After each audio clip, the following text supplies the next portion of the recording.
বাঙালিরা কম বেশি সবাই ভর্তা খেতে পছন্দ করে। হরেক রকমের ভর্তার কথা শুনলে জিভে জল আসে না এমন ব্যক্তি পাওয়া খুব দুষ্কর। বিশেষ করে সবজির ভর্তাগুলো সুস্বাদু তো বটেই, সাথে স্বাস্থ্যকরও। শুধুমাত্র ভর্তা দিয়ে অর্ধেক ভাত খেয়ে ফেলা যায় যদি তা মজাদার হয়। চলুন তাহলে জেনে নেই এই মজাদার মিষ্টি কুমড়ার ভর্তার রেসিপিটি কিভাবে তৈরি করতে হয়। আর শুরু করার আগে আপনাদের কাছে ছোট্ট একটাই অনুরোধ, যদি আমাদের রেসিপিগুলো আপনাদের ভালো লেগে থাকে তবে অবশ্যই সাবস্ক্রাইব করুন এবং পাশে থাকা বেল আইকনে ছোট্ট একটা ক্লিক করুন, তাহলে সবার আগে আমাদের রেসিপিগুলো আপনার নোটিফিকেশনে পৌঁছে যাবে। মিষ্টি কুমড়ার ভর্তা তৈরি করার জন্য চুলায় কড়াই বসিয়ে তাতে দিয়ে দিব মিষ্টি কুমড়া। এই কুমড়াগুলো আমি পরিষ্কার করে কেটে নিয়েছি স্লাইস করে। আপনারা অবশ্যই দেখে বুঝতে পারতেছেন আমি কুমড়াগুলো কিভাবে কেটে নিয়েছি। এবার কুমড়াগুলো কড়াইয়ের মধ্যে ঢেলে দিয়ে তাতে দিয়ে দিব 4 থেকে 5টা কাঁচামরিচ ও কয়েকটা রসুনের জোয়া। এখানে আপনারা চাইলে শুকনা মরিচও ব্যবহার করতে পারেন। এবার দিয়ে দিব 1 চা চামচ পরিমাণ লবণ ও সামান্য পরিমাণ সয়াবিন তেল। এই সয়াবিন তেলের পরিবর্তে আপনারা চাইলে কিন্তু সরিষার তেলও ইউজ করতে পারেন। এবার মিষ্টি কুমড়াগুলো সিদ্ধ করার জন্য দিয়ে দিব পানি, তারপর কুমড়াগুলো উল্টিয়ে পাল্টিয়ে সিদ্ধ করে নিব। আরেকটা কথা বলে দেই, এই মিষ্টি কুমড়া যদি সুস্বাদু ও টেস্টি করতে চান তাহলে কিন্তু এই মিষ্টি কুমড়ার ভর্তা অনেক সময় সাপেক্ষ এবং সময় নিয়ে করতে হবে। প্রথম অবস্থায় কুমড়াগুলো মিডিয়াম আঁচে সিদ্ধ করে নিতে হবে।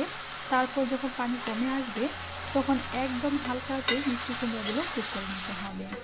মিষ্টি কুমড়াগুলো ছুরি দিয়ে চেপে চেপে মিহি করে নিব। আর যেহেতু মিষ্টি কুমড়াগুলো পানি দিয়ে সিদ্ধ করে নিয়েছি, আর আমরা সকলেই জানি মিষ্টি কুমড়া একটি পানি জাতীয় সবজি, সেই জন্য সেই কুমড়ার পানিগুলো শুকিয়ে নিতে হবে। তাতে করে মিষ্টি কুমড়ার ভর্তাগুলো অনেকটাই টেস্টি ও খেতে সুস্বাদু হয়। এবার চারপাশে ছড়িয়ে ছিটিয়ে কুমড়াগুলোর পানি শুকিয়ে নেব।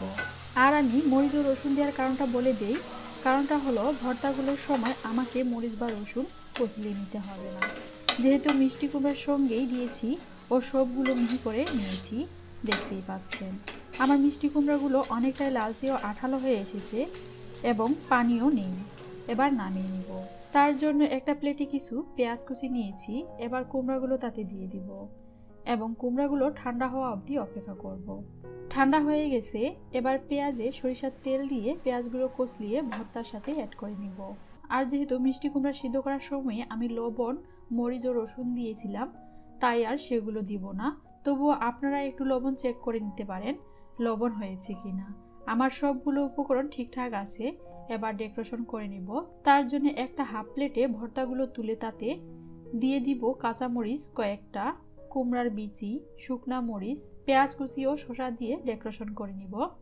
হয়ে গেছে আমার ভর্তার রেসিপি। যদি আমাদের রেসিপিগুলো আপনাদের ভালো লাগে তবে অবশ্যই লাইক এবং শেয়ার করবেন এবং কোনো বিষয়ে জানা থাকলে অবশ্যই কমেন্টস করে জানাবেন।